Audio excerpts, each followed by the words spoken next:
Hola, bienvenidos nuevamente. Estamos hoy con Carlos Toranzo Roca. Bienvenido.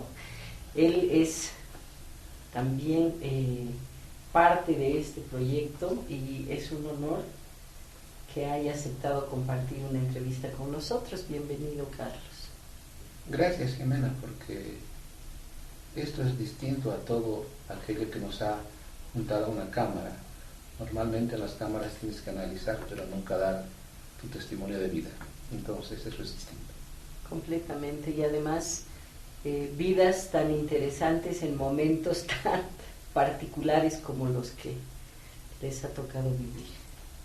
¿De dónde viene Carlos Toranzo? Bueno, pero tú has entrevistado políticos y aquí estás con un caso atípico, porque yo no soy un político, nunca he militado, te lo voy a decir después por qué. Yo tengo mi padre, que ha sido dirigente sindical minero, fue fundador de la Federación Sindical de Trabajadores Mineros de Bolivia, fue de los primeros dirigentes y de los principales, junto a Lechina, Lora, vivieron exilios juntos, muy marcado. Y mi madre era dirigente fabril, dirigente de la SAI, después dirigente de salud, porque se volvió, después de ser obrera, se volvió enfermera. O sea que he estado marcado por las cosas sociales. Pero a la par la militancia de mi padre ha forzado a que salgan muchos exilios. Entonces, como eran los políticos de la época, tengan muchos amores, muchas esposas, muchos hijos. Y uno usualmente se hace en el modelo del padre o negándolo. Yo me hice negándolo radicalmente, es decir, no tener muchas esposas, muchos amores, dejar hijos por aquí y acullá, sino en otro modelo y en un modelo que no tiene que ver con la militancia. Quizá me viene de ahí mi idea de no militar, pero estar cerca de la política, ser un testigo de la política. Mi padre era de Tarata, que es un lugar conflictivo, y mi madre viene del lado de Achacachi, o sea, estos que saben derramar sangre en serio. Y los amigos me decían, Carlitos, graves lugares de origen, pero otros dicen no, más por más da menos, y por eso tú eres tan manso.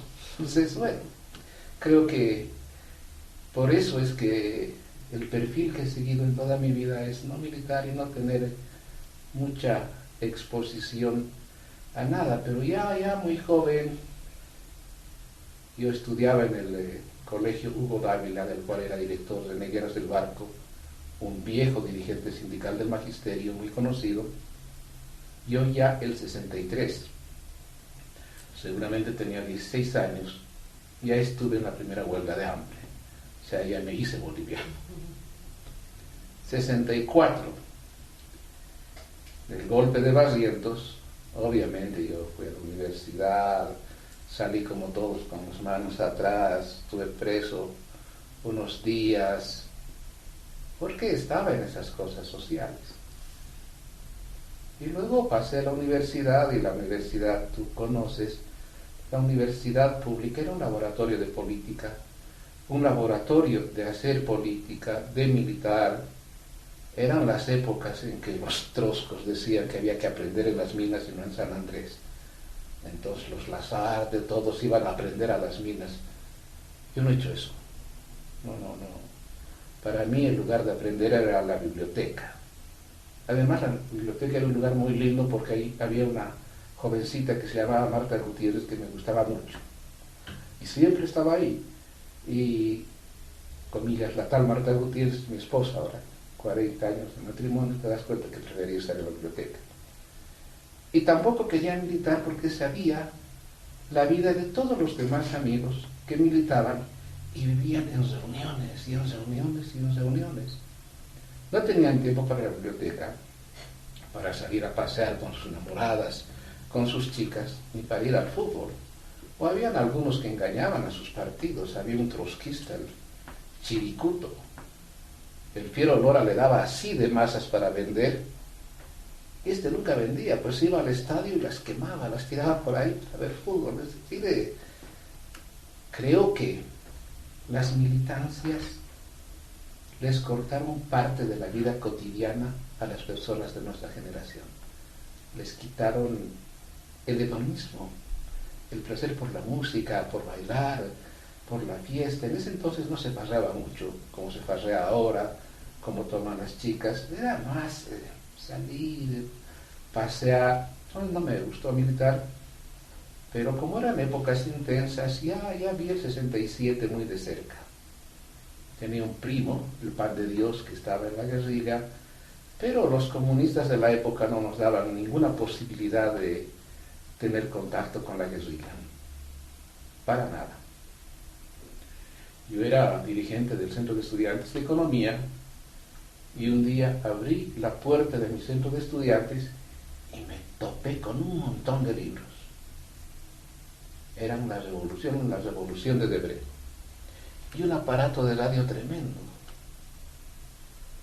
Poco a poco, cavilando con un par de amigos, entendimos que alguien del ELN le falló. Era el aparato de radio de la guerrilla del Che que los conectaba con el mundo urbano. Y siempre, ¿qué clase de improvisación son estas guerrillas que tienen así ahí tirado el aparato de radio? Comencé a dudar de la seriedad de la guerrilla en ese entonces, ante el enojo de muchos amigos. Después descubrimos que era Humberto Vázquez Viaña, con a Daniel Ponchelet, ligados al ELN, que nos dejaron ese regalo incómodo. Y lo tuve que hacer desaparecer con una persona que tú conoces mucho, que estudió en mi colegio, que era bachiller junto a mi hermano. Él se llevó la revolución a la revolución.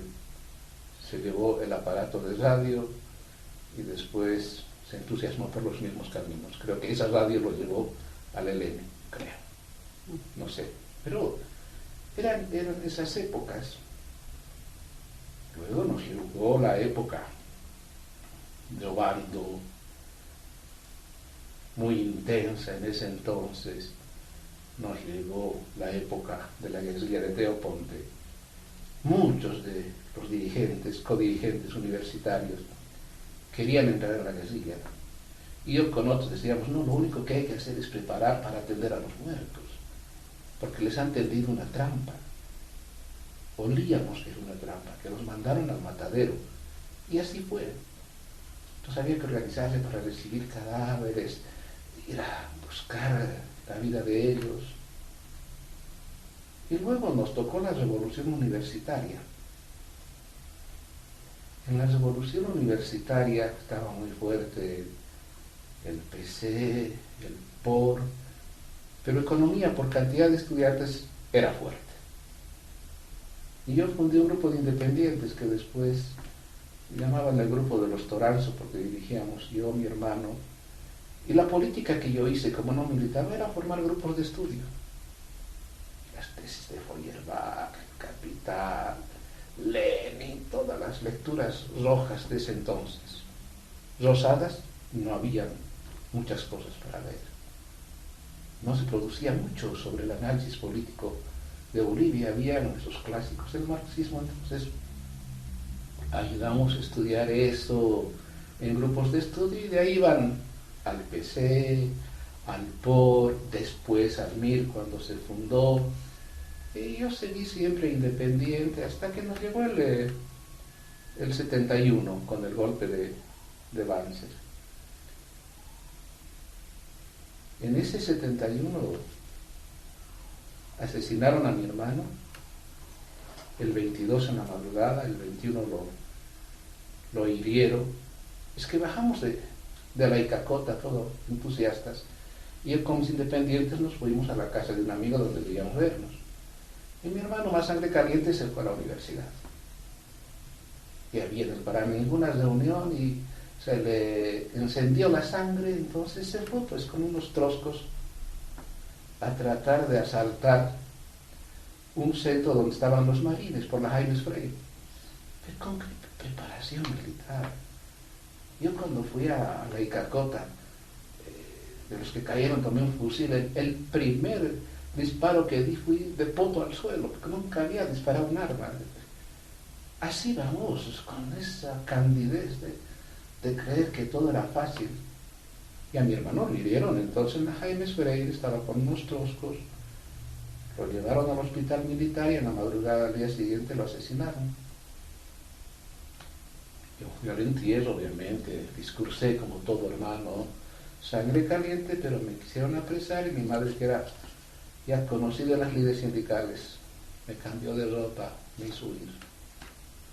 Yo creí que estaba a salvo, porque en 10 días no pasó nada, trabajo a planeamiento y a los pocos días me apresaron. Botaron a Marta, mi esposa, de su empleo, que trabajaba en la renta, y pasé unos buenos meses de prisión en varios lugares, en Achocaya, en lo que es el DOP, en Viacha. En Achocaya vi morir al doctor Roberto Alvarado, porque no querían abrir la puerta para dar auxilio. Nació mi hija mientras yo estaba preso, la conocí en Achocaya a los 15 días de haber nacido. Eran épocas feas, pues. Y de ahí me sacaron al exilio. Yo fui de Coati al Ministerio de Gobierno y me votaron del país. Me dijeron tiene que irse esta mañana. No sé cómo, mi familia era pobre, compró un boleto para Buenos Aires, pero no se anunció el vuelo a Buenos Aires. Fuimos a averiguar, es un charter. ¿Cómo es un charter? Un charter, y bueno, no anunciaron, me quedé colgado, me colgaron en el alto, y al día siguiente partí a Buenos Aires vía Santiago. Pero era la época de Allende. Me bajé en Santiago.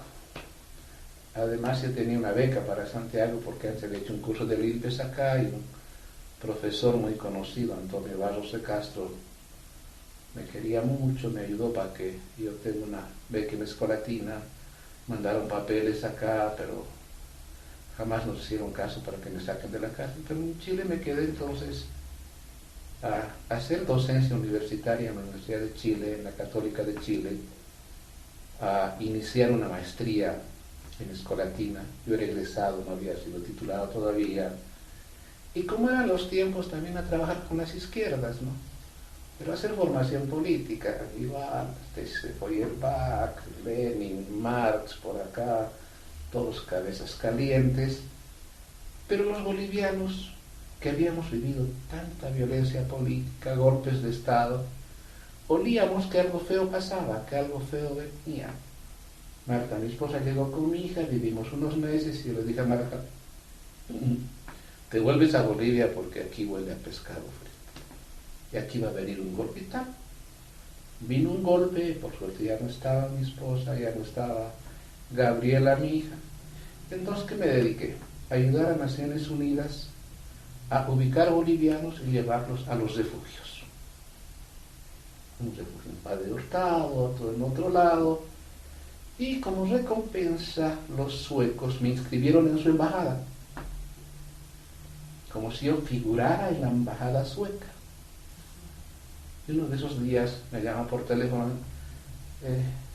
¿tú soy Toranzo? Chileno, obviamente, de ese par. Sí, tenéis que venir mañana a las 4 que vaya a partir de Estocolmo.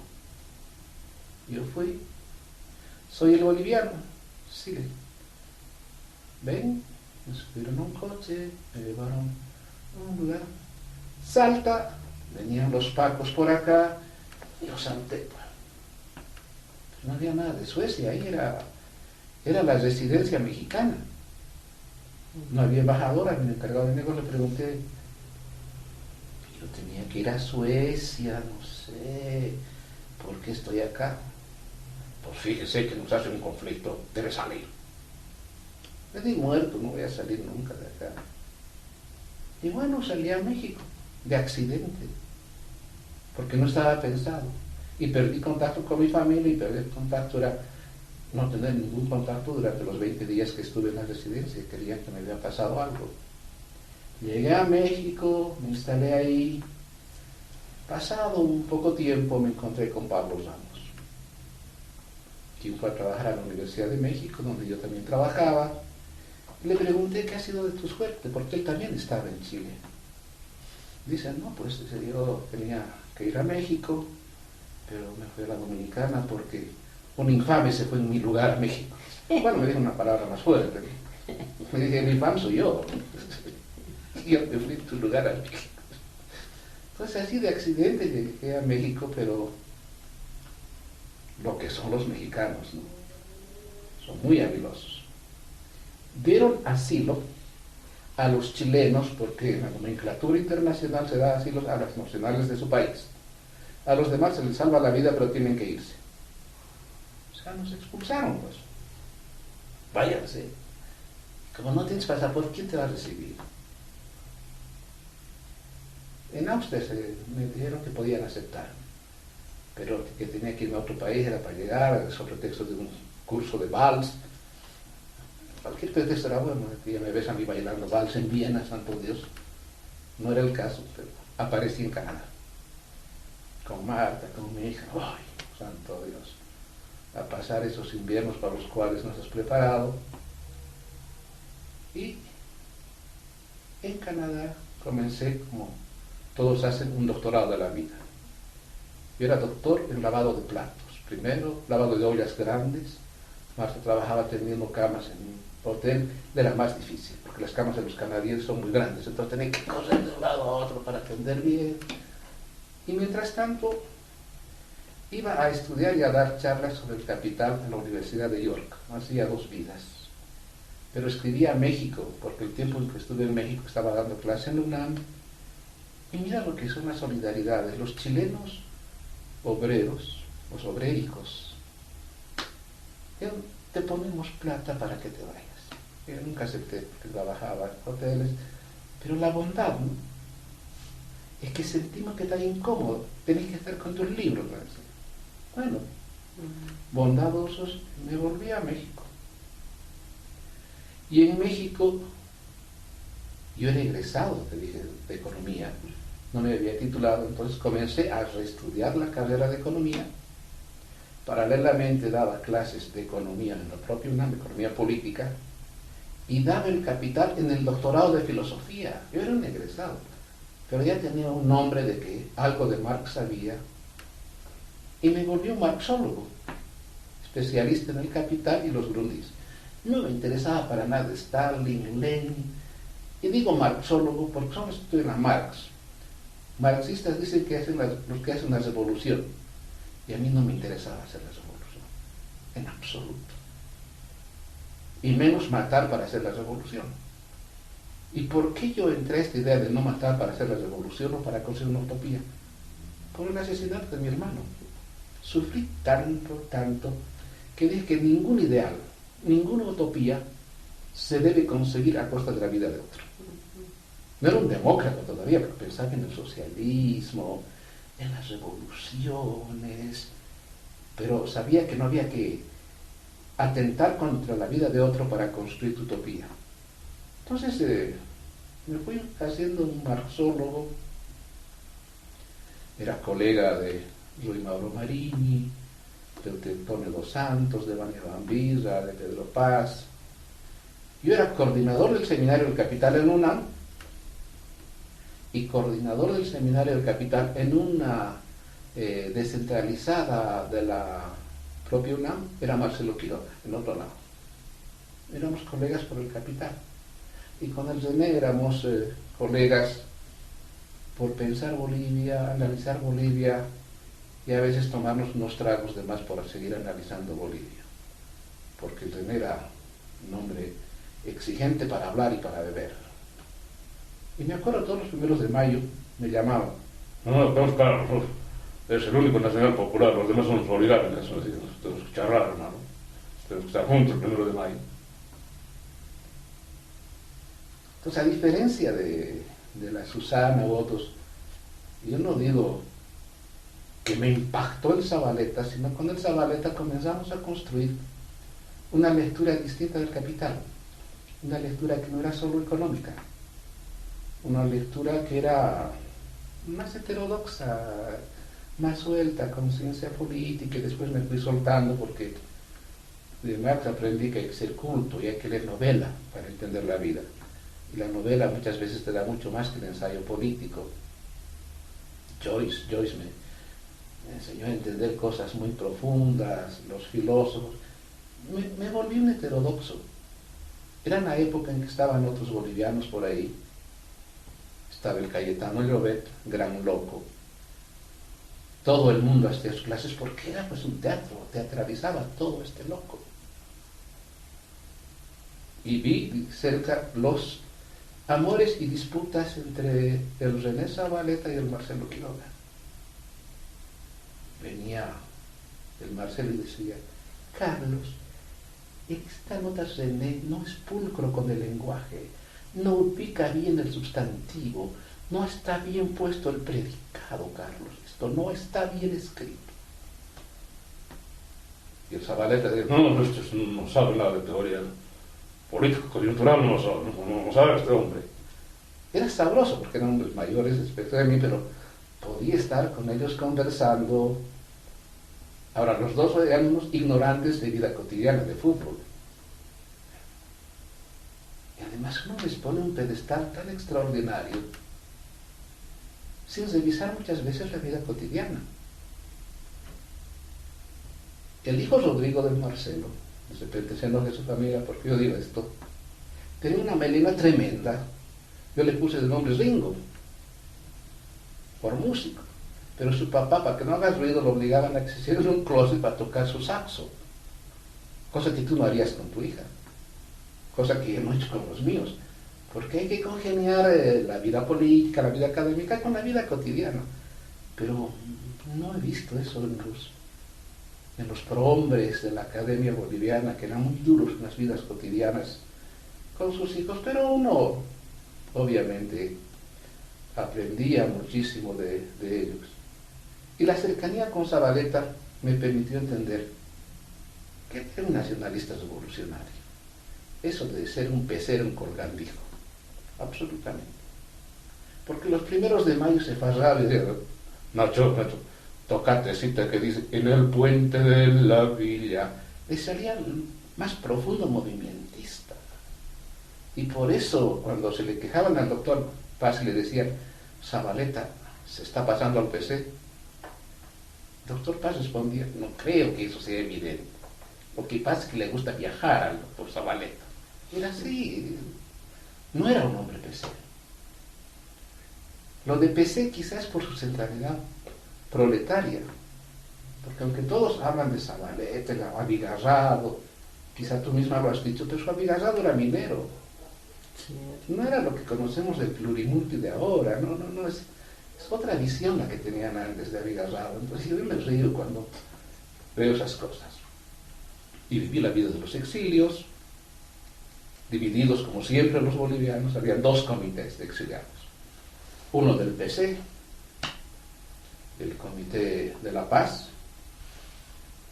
Yo no sé, Comité de la Paz, los comunistas querían hacer la guerra, ¿no? O no sería tan evidente. El Jorge debe estar en el Comité de la Paz, el Chivo Carvajal. Y yo era el presidente del Comité Democrático Boliviano, donde estaba Tocho Morocho, todo el mundo. Doña Emma Uleas, el Chiqui Solís, el Marcelo Quiroga, los periodistas como José Luis Alcázar, que fue a la guerrilla, el Gato Salazar. La diferencia entre los PCs y los que no son PCs. ¿Cómo se llamaba el comité? Comité Boliviano Democrático. El otro, el Comité Boliviano de la Paz. Y lo que me enseñaron los periodistas en ese entonces, que eran los bandidos, hacíamos reuniones pues en pro de Bolivia y queríamos juntar a 50, 100, 150 veces. Y los periodistas: no, hay que hacer una reunión, hay que meter al Telex en ese entonces, que han asistido 350. Eso es lo que se vota en Bolivia. Lo demás, no se preocupe. O sea, que preocúpense por los rebotes. O sea que había una idea ya de medios, ¿no? De medios de comunicación. Una vida simpática con los exiliados, pero también aprendí otra cosa. Los más militantes eran un poco vagos, no les gustaba trabajar, vivían para hacer la revolución, pero sus esposas tenían que trabajar, tenían que mantener a sus hijos, vivir lo cotidiano, ser esforzados, y no, a mí no me gustaba para nada eso. Y también aprendí el machismo lo reaprendí, porque los bolivianos exiliados eran muy machos, todas las responsabilidades de la familia en manos de la mujer. Mi caso no ha sido así, no sé por qué intuición. Quizá por el trabajo de Marta, que trabajaba presupuesto, que es un trabajo de machos, entonces volvía como a las 12 de la noche, entonces tenía que llevar a los chicos al colegio, semicocinarles, los a recoger de sus cursos extracurriculares, ser papá, mamá muchas veces. Pero lo que he aprendido en la vida es que, a diferencia de los hombres que quieren aplastar a sus mujeres, tu estatura puede crecer si tu pareja es más grande que la tuya. Creo que eso es clave en la vida, que ojalá la pareja, ya no digo hombre o mujer, que la pareja sea más alta que tú. Eso te ayuda a crecer. Creo que me ayuda mucho. Yo he podido soñar un poquitito, aunque siempre trabajando, porque Marta siempre ha ganado más que yo. Siempre me ha puesto en el piso, en la realidad. Entonces te darás cuenta, miraba la política de lejos, comencé a escribir cosas sobre la política, escribí durante Banzer, Bolivia, un nuevo modelo de acumulación. Me invitaron a Bolivia después cuando se abrían las cosas, a dar charlas sobre eso, porque se había concitado mucho interés, ¿no? Que se trate de hacer un análisis marxista de la economía. Yo tenía amigos capos, Orlando Caputo, José Valenzuela, con quienes íbamos a las bibliotecas a tratar de hacer las cuentas nacionales marxistas.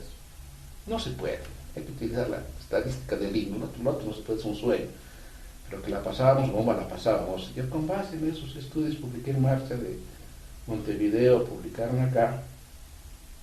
Y lo curioso, mirad, de ese texto es que yo analizaba el boom del precio del petróleo, el crecimiento de exportaciones mineras y de exportaciones hidrocarburíferas en precio, no en volumen. Mutatis mutandis, lo que pasa ahora, el milagro del precio, pero no el milagro de los volúmenes. Pues eso quedó muy marcado, quedó ahí. Entonces creo que ese es el tránsito mexicano, que es fuerte, por haber vuelto un académico. Le debo agradecer mucho a México que me haya dado un tiempo completo en la universidad para que des una clase y lo demás investigar y apoyar estudiantes. ¿Tú cuántas clases darás por tiempo? 5 clases, ¿te imaginas? Y una clase de 3 horas a la semana. Además, con capacidad de mentirles a veces a los estudiantes, porque como yo soy un futbolero loco, y a veces me tocaba clase a las 5 de la tarde, y a las 5 de la tarde juegan los Pumas, y los Pumas estaban a 2 cuadras. Entonces yo iba, ¿qué es el fetichismo? ¿Qué pasó? La diferencia valor de uso. No me digo valor de cambio. Diferencia valor de uso, valor. No sé más, a estudiar. Volando me iba al estadio. Nada, tenía que ver a mis Pumas. A mis Pumas lo metí a mi hijo para que estudie fútbol, lo metí a la Federación Mexicana de Fútbol para que estudie fútbol. Un tronco, nunca supo nada de fútbol mi hijo. Recién ahora que es mayor, me dice, no papi, me dabas una pelota y yo la tiraba al otro lado, a la otra casa para no jugar. Pero ha sido después raquetista, campeón sudamericano de raquet, pero de fútbol nada. Pero ahora vemos fútbol con él sagradamente, muy bien, pero agradezco a ese México que me hizo así un académico, que quiera a los estudiantes. Por eso me ha dado miedo dar clases acá, porque sé que a los estudiantes hay que darles demasiado tiempo y a veces te invaden y te toman horas y tú no tienes horas para ti. Y claro, caí en el índice, no por voluntad propia. Yo volví a Bolivia en la época de la UDP. Ahí yo te voy a pedir un pequeño corte para que, volviendo, nos cuentes de tu vida desde que retornas al país. Claro que sí. Y voy a darme el gusto de decir que yo aprendí el capital con Carlos Toranzo en la maestría de Flaxo. Volvemos a continuación.